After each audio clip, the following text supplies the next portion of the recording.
Bonjour à tous. Je fais une petite vidéo concernant Carlos Ghosn, là, qui s'est enfui du Japon. Déjà, je fais cette vidéo, mais j'avais déjà une appréhension depuis très longtemps. Parce que sur les forums financiers, beaucoup de gens prennent la défense de Carlos Ghosn, soi-disant parce que la justice japonaise n'est pas équitable, ils sont en train de lui faire du mal, la justice a un parti pris, nanana. Attendez, c'est quoi cette ingérence-là? Les Japonais, c'est des gens droits, hein. Je ne sais pas si vous avez remarqué, mais au Japon, il y a très peu de vols. Ça se passe quand même bien mieux qu'en France, hein. Mais en termes de corruption aussi, d'accord? Le Japon est un pays bien plus droit que la France. Les Japonais, dans leur ensemble, sont bien plus droits, hein, et corrects que nous, peuple français, d'accord? Alors, c'est pas parce que Carlos Ghosn est français et qui était PDG de Renault qu'on doit avoir un parti pris et qu'on doit absolument, on n'en sait rien de ce qu'il y a derrière, vous voyez. On n'en sait strictement rien. Il n'y a pas de fumée sans feu pour qu'on mette un mec en prison. Et il y avait des preuves concrètes, hein. Si vous voulez, la justice japonaise aurait pas mis. Vous voyez, on n'est pas en Corée du Nord. La justice japonaise avait des preuves concrètes. Le procureur japonais avait des preuves concrètes, hein, d'accord, pour mettre Carlos Ghosn en prison, mais pas les gens en prison comme ça. Et surtout, en plus, des gens aussi puissants, finalement, que Carlos Ghosn, qui avait quand même de gros appuis et beaucoup d'amis en France, hein. On ne met pas en prison comme ça. Et le gars, là, apparemment, se met dans un truc, dans un caisson de musique, là, ou je sais pas quoi, et s'enfuit, et arrive à s'enfuir carrément du Japon, alors qu'ils ont négocié avec la justice japonaise de le mettre en liberté surveillée, vraiment en faisant en donnant vraiment toute la crédibilité, en fait, pour que, enfin, et voilà, et tous les arguments pour qu'il ne s'enfuit pas. Il n'allait pas s'enfuir, il n'allait pas s'enfuir. Donc là, et comme ils disent, je sais pas si vous, moi je fais du business, hein, au Japon, donc je peux en parler, et je connais aussi les Japonais. Quand je vais vous dire d'ailleurs, et je vais partir tout de suite dans quelque chose d'autre. Quand on commence le business avec les Japonais, c'est loin, et puis les Japonais, vu que c'est loin, on les connaît pas trop, et on a l'impression parfois c'est des bobos ou je sais pas, c'est des gentils, nanana, ils sont très gentils, gna gna gna. Attendez, les Japonais, faut pas les prendre pour des cons. Alors c'est des gens droits, c'est des gens corrects. Et d'ailleurs c'est peut-être cette droiture qui nous fait penser qu'on peut prendre quelques largesses et tout. Mais au bout de, je sais pas, au bout de quelques mois, vous comprenez vite fait que le japonais, faut pas le prendre pour un con, hein. Il est très gentil, et puis il y a un système où les gars veulent garder la face. Alors c'est en Asie, hein, comme en Chine et tout, mais ça on n'a pas ça vraiment en France. Et là, les avocats, et pour revenir tout de suite au débat, les avocats donc de la défense ont perdu la face. Et là, le Carlos Ghosn a fait perdre la face aux Japonais. C'est très important. Et moi-même, je suis un petit peu aussi dans la culture chinoise parce que j'apprends finalement le mandarin, hein, donc la langue chinoise, euh, et un peu leur culture d'ailleurs, parce que c'est des gens très intéressants. Comment dire, ces gens-là, vous avez fait perdre la face aux Japonais là. C'est grave. Si vous voulez, là, Carlos Ghosn a fait quelque chose de très grave. Et ça va pas en rester là, à mon avis. Vous pouvez pas. Ouais, non, vous avez. Enfin, il faut se mettre aussi dans leur culture. Maintenant, je vais parler pour mes propres intérêts là, et je m'adresse à Monsieur Carlos Ghosn là. Là, pour ses intérêts, il se rend compte là du mal qu'il a fait aux entrepreneurs français, hein. Parce que déjà, faire du business au Japon, c'est pour nous déjà, même sur Internet, quand on a des trucs à leur vendre. euh, il y a aussi le problème de confiance, parce que finalement, le français n'est pas du tout valorisé, hein. Si vous voulez, on est considéré aussi comme des escrocs, hein, à l'international. Donc moi, personnellement, je ne suis pas un escroc, je fais du business propre. Mais là, quand les Japonais voient moi, ils me considèrent en tant que Français, évidemment, on globalise. Quand on est à l'étranger, pour moi, un Japonais, c'est un Japonais. Pour le Japonais, un Français, c'est un Français. Mais là, il réduit l'image des Français. C'est-à-dire que nous, Français qui faisons du business au Japon, là, on va en prendre un coup. C'est-à-dire là, quand le Japonais arrive sur mon site et il voit que finalement la maison mère est en France, c'est pas bon. C'est pas bon du tout. Et tout de suite, il va penser à Carlos Ghosn. Vous voyez, l'image que finalement le français et que finalement le fait que je sois français va dégager au niveau du japonais n'est pas du tout bon. Donc là, il fait du préjudice finalement à Renault, à Nissan, ça porte préjudice à tout le monde, ça porte préjudice aussi à la diplomatie française, indirectement, mais ça porte préjudice aussi aux entrepreneurs français qui font du business propre au Japon. Et c'est vrai, pour en revenir, hein, on a toujours tendance à dire oh, les Japonais, il est gentil, gna, gna. Vous savez, bah, vu qu'on est loin, et puis c'est pas la même culture, et puis tout ça, on peut essayer de prendre un peu la confiance, mais non, ne vous trompez pas. Hein. Faut pas déconner avec la population japonaise. Hein. Si vous faites des erreurs, parfois moi j'ai fait des petites erreurs, ouais, des petites erreurs, c'est sur certains produits, parfois je me suis planté ou quoi que ce soit. Mais tout de suite, il y a litige, quoi. Et tout de suite, il faut réparer le litige et il faut que la transaction se termine bien et que la personne ait ce qu'elle est demandé. Hein. Attention. Hein. C'est, si vous voulez, finalement, il y a très peu de différence dans le commerce avec le japonais qu'avec le français ou quoi que ce soit. Sauf peut-être que, si, enfin, je veux pas globaliser parce que nous sommes tous des individus, on peut pas. Mais c'est vrai que dans l'ensemble, de travailler avec les Japonais, ce sont des gens qui s'énervent beaucoup moins. Par exemple, beaucoup moins qu'avec des pays du sud de l'Europe. Ces gens-là ne s'énervent pas. Par contre, ils obtiennent gain de cause, c'est-à-dire ils ne lâchent pas l'affaire. Ils vont obtenir, voilà, peu importe le temps que ça prendra, ils vous le diront toujours gentiment, calmement, mais les choses doivent être carrées. Les gars ont payé pour quelque chose, les gars ont demandé un service, ce service doit arriver à son terme. Peu importe quoi. Il faut, voilà, et ce qui est tout à fait normal. C'est la réaction vraiment normale d'un client normal. Et ceci étant, au demeurant, c'est très agréable de travailler avec la population japonaise. Voilà, j'aime beaucoup cette population. Et d'ailleurs, tout comme aussi avec la population chinoise. Bien que ça soit deux peuples complètement différents. Là, Carlos Ghosn. Non, Carlos Ghosn, ça va pas là. Et en plus, donc là, il s'est réfugié au Liban.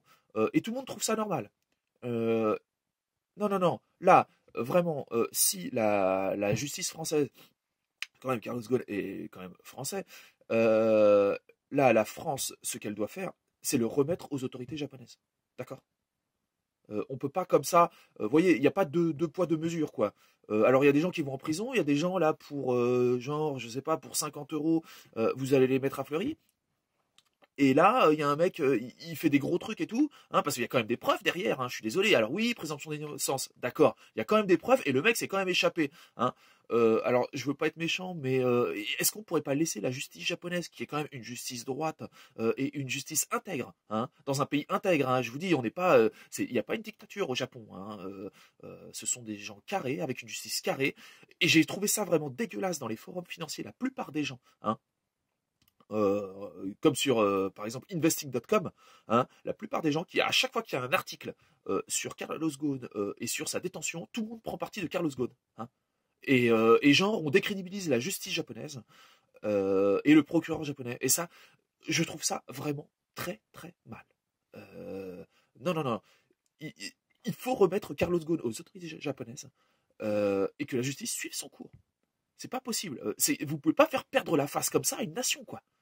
C'est quoi votre problème? Vous voulez casser les relations avec le Japon? Déjà que la France, business, rien du tout. Voilà. C'est quoi votre problème? Et puis de toute façon, même il y avait un livre sur les écoutes, les télécommunications avec Okusa, Échelon et tout.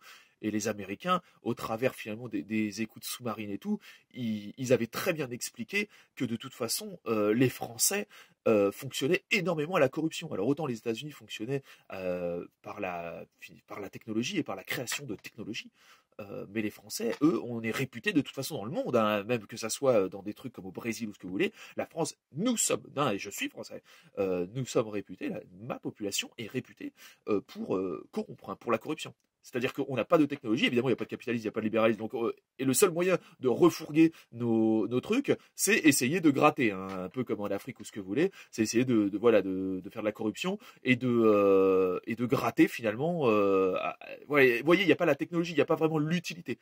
Hein, j'en reviens toujours à ça, il n'y a pas vraiment l'utilité. La France, on est réputé pour ça. Et finalement, là, ce qui se passe avec Carlos Ghosn en est un exemple parfait. Hein, et peut-être que M. Ghosn va porter plainte pour diffamation contre moi. Hein, après tout, parce qu'en plus, il pourrait revenir en France. Vous savez comment ça se passe en France. Il pourrait même revenir en France et puis faire la loi. Hein, et putain, mais la justice, quoi. Et quand même, et même aux yeux de la population. Et puis même l'image des patrons. C'est quoi ça? Mais quelle image voulez-vous qu'on donne des patrons? Parce que là, il représente finalement le patronat. Alors tout le monde associe finalement les entrepreneurs, les petits chefs d'entreprise, les gros entrepreneurs et puis les méga patrons.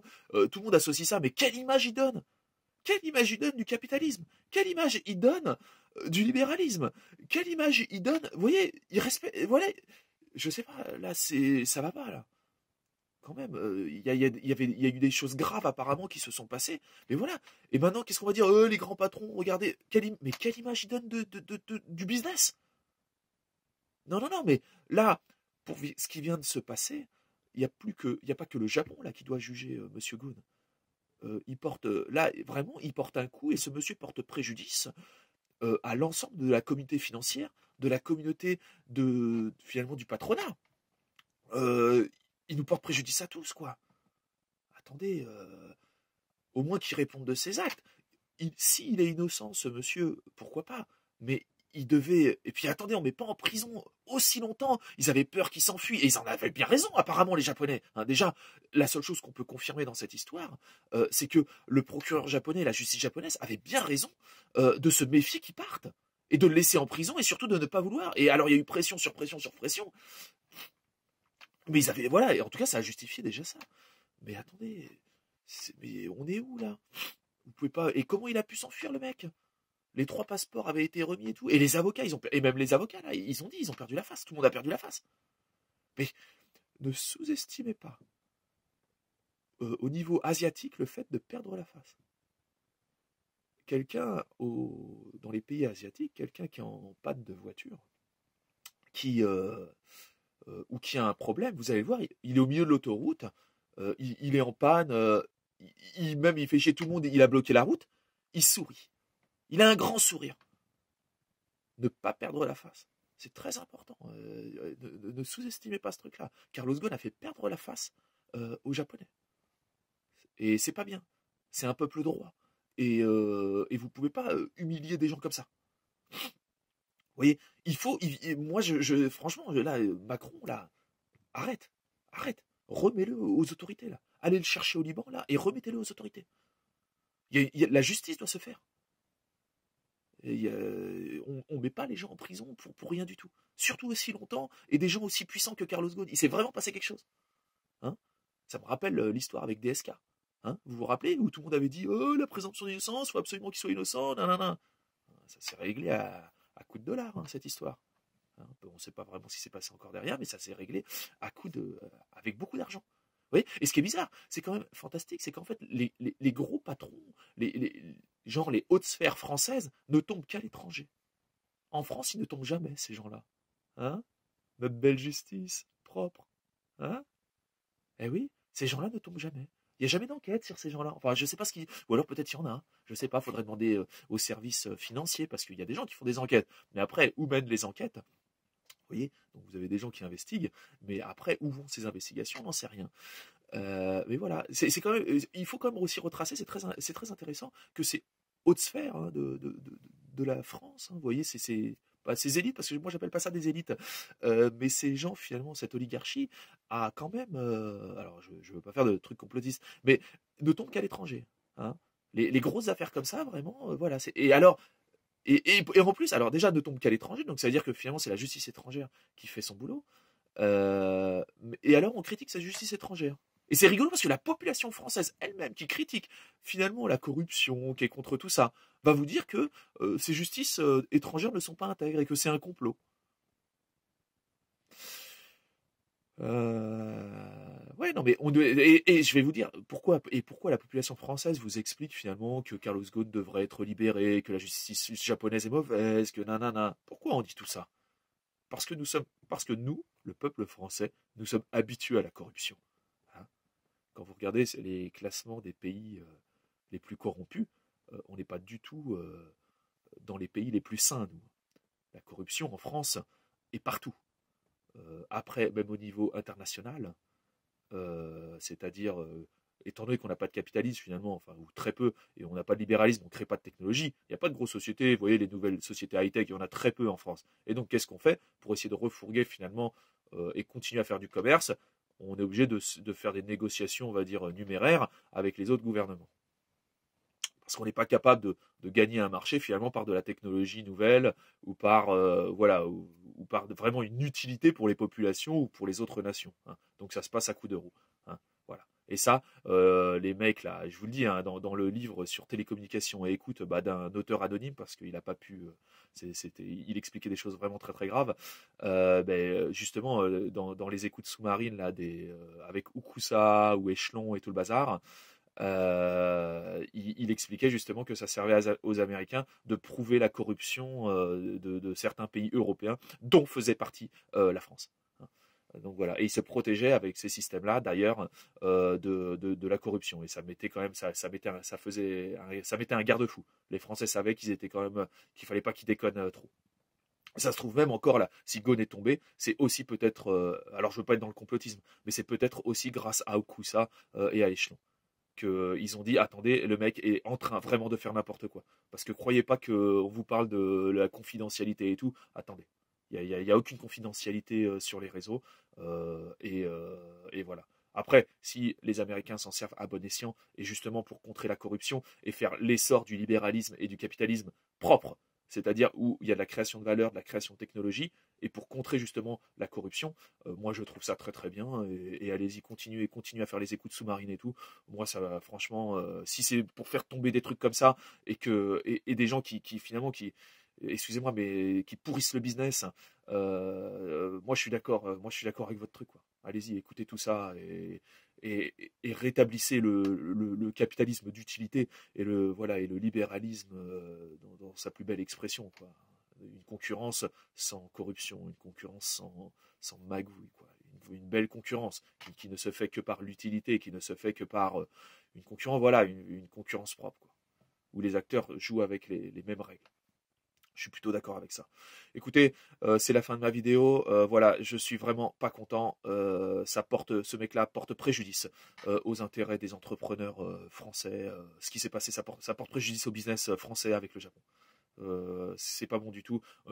Refoutez-moi ce gars à la justice japonaise et que la justice japonaise fasse son travail.